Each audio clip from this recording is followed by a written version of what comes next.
I grew up with farming as the goal. Everybody suspected that I would be taking over the land as the only son. In the mid-1950s, when it was very difficult to sell grain, we sometimes had 7-bushel quotas. My father decided to plant all that we were sowing as canola, called rape at the time. And we did a lot of summer fallow. My dad said he'd buy a bigger tractor so I could do the summer fallow.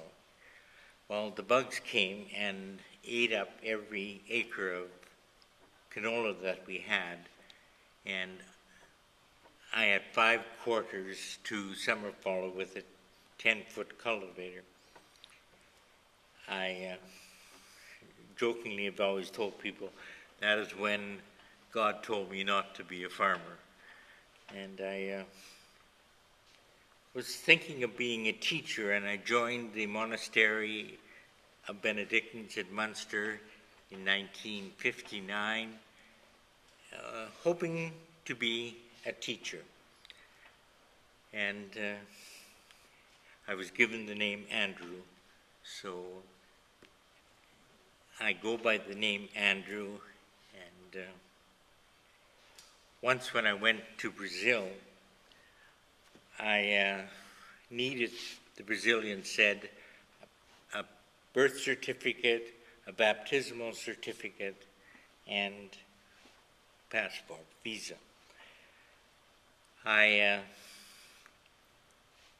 had different names on all 3.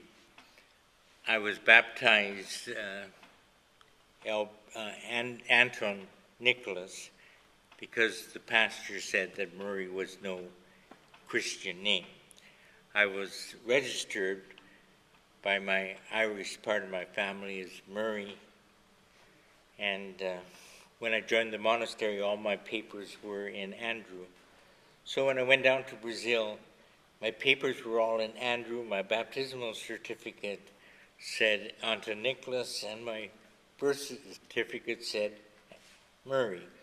So I took down 2 affidavits saying that all 3 of these jackasses were the same person, and I certainly needed it on numerous occasions.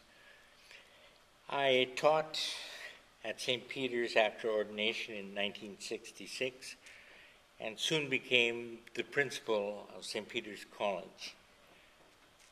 I worked on that till we closed the high school, and then I went away to do graduate studies in church history. I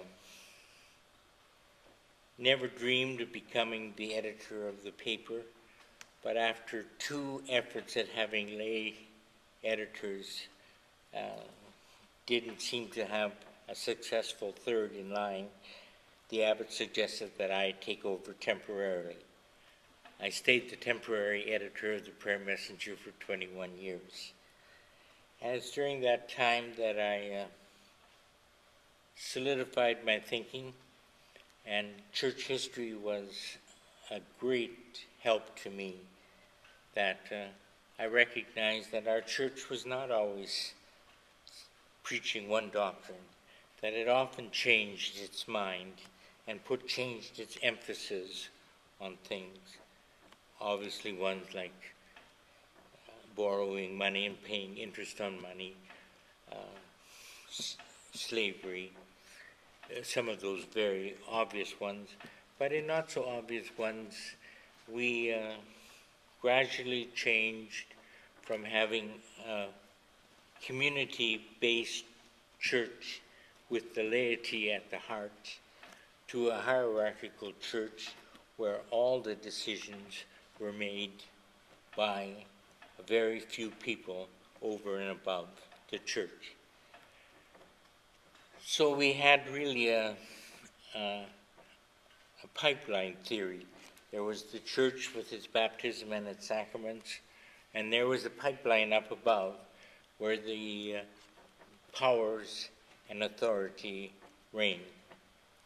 I, in my years as editor, tried to chip away at that and go back to the ancient tradition that is maybe most beautifully presented by Saint Leo the Great, Pope Saint Leo the Great, where the people in choosing their leaders remained at the heart of the church.